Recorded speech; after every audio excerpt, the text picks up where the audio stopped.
Hey guys, what's up? This is Swift here for Chinese Tech, and today, after many years and months, I'm back again, and I'm back with another review of a Chinese phone. And what I'm holding here right now is the LeEco Le Max 2. The Chinese phrasing is Le Max, so that's what I'm gonna say. Le as in terms of entertainment and joy or something like that. Yeah, so this is the Le Max 2.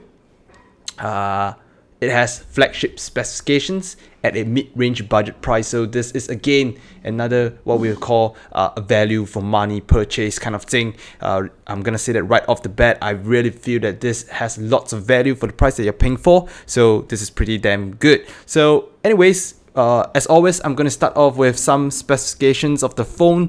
This phone has a 5.7-inch screen that is 1440p. So that's 2560 by 1440. It also has a Gorilla Glass 3 that is protecting it. The LCD type is IPS.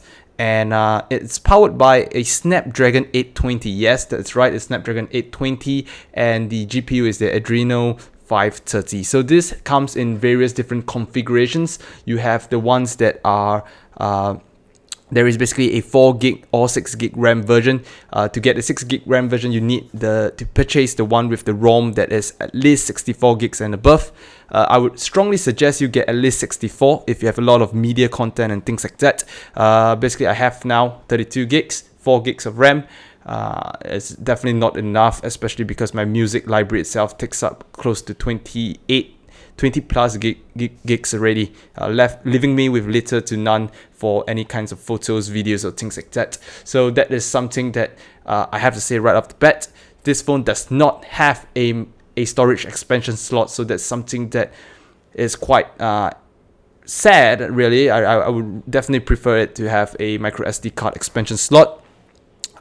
Anyway, behind the camera here is a 21 megapixel camera.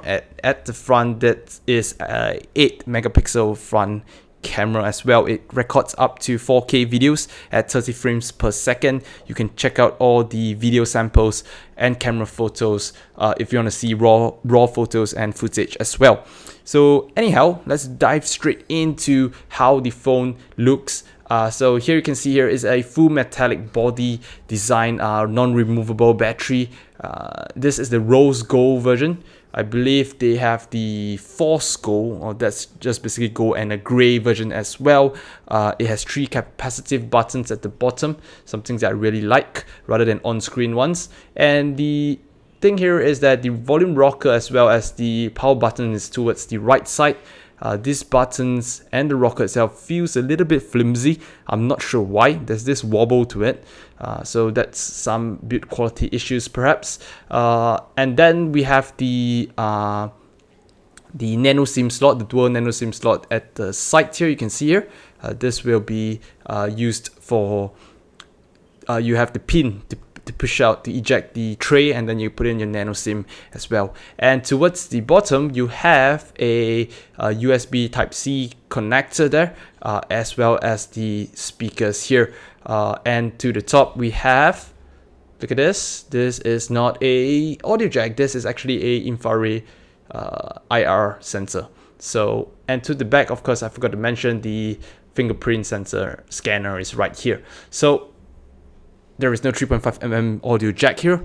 That's the first thing I'm gonna say. Sadly, it doesn't have, but one thing I'd like to point out is that the audio quality from the given USB-C to 3.5mm audio adapter is actually pretty damn good.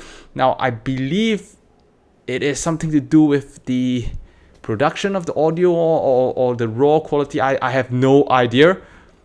I don't even know if it's due to placebo effect or whatever, but the sound, when I first heard it through my earphones, ever since I switched to this, it was pretty damn decent, right? It's much better than before. I was really surprised at the audio quality. I'm not sure why. So with that said, this phone, as you can see here, I'm gonna unlock it with my fingerprint sensor, is pretty much as you expect, right? It's very smooth. There's no lag whatsoever. Phone wise, it works perfectly fine. No drop calls, daily activities, multitasking, web browsing, everything works perfectly well. No hiccups there. And this is their UI here, the EUI, something that I'll comment a little bit more later on. So in terms of phone performance for daily usage and whatnot, this is perfectly fine. It's very, very smooth, as you would expect from a phone that has such powerful hardware that's powering it, right? So in terms of battery life now, this phone lasted me about a day. That is with 4 hours of screen on time usage, and pretty much if you are a heavy user, this will probably take you through the entire day without any problem whatsoever. If you're super damn heavy, I don't know what you're gonna do, play games hours and hours perhaps, then you do not really need to worry, because this actually, the port here supports a quick charge. So charging wise, it takes about an hour and a half from 0% to 100% as well. So that is pretty damn quick. So in terms of battery, as long as you have a wall adapter or whatnot, a wall socket rather, you will be covered there. So battery life is pretty decent. So in terms of the display, it's pretty sharp. I have mentioned many times already that a 1440p display is not going to show much difference, especially for smaller screen sizes. But this time around, this is 5.7. You can see a little bit improvement in terms of the quality as compared to a 1080p one at such a device size, but otherwise the colors are vibrant, brightness levels are pretty damn decent as well, so no problem at the display whatsoever. Yep. And now we'll move on to perhaps the speakers. The speakers here, you'll hear much more in the gameplay footage that I'm going to show of how it performs. Pretty damn loud.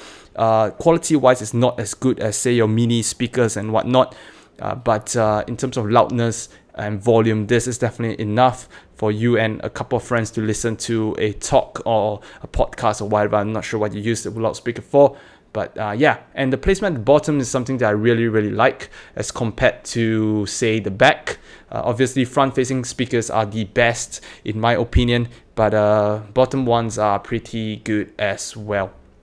So yeah, that's basically all I have to say about the phone. In terms of the camera quality, right, you have to see the photos and judge for yourself. But as for a Chinese phone, right, I haven't had many good experiences with Chinese phone cameras, especially those that are of budget range.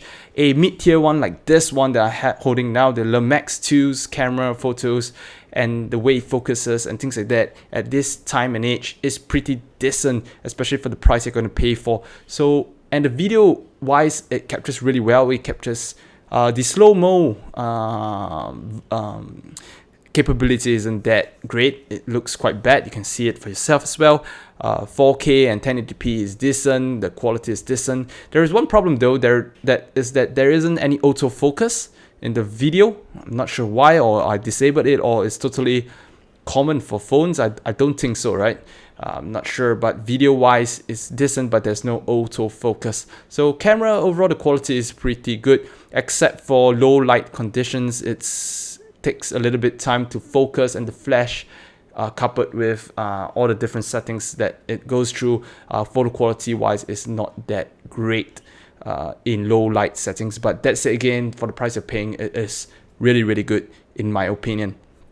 So other than that, I think there isn't much left to say. Benchmarks and things like that you can see in the written review. This is the Le Max 2, a very decent phone, very powerful for the mid-tier price range that it is currently being sold at, the mid-tier price tag that it currently holds. So yeah, that's all I have to say. I will jump straight into a game benchmark kind of footage section, and you can see for yourself how well it plays. It runs damn smooth, and rightfully so, right? Snapdragon 820 and the Adreno 530 flagship specifications. Pretty much that's all I have to say. You have the price, you are looking for something in the mid-range, the Le Max 2 should be something you should consider. I'll see you guys again very soon.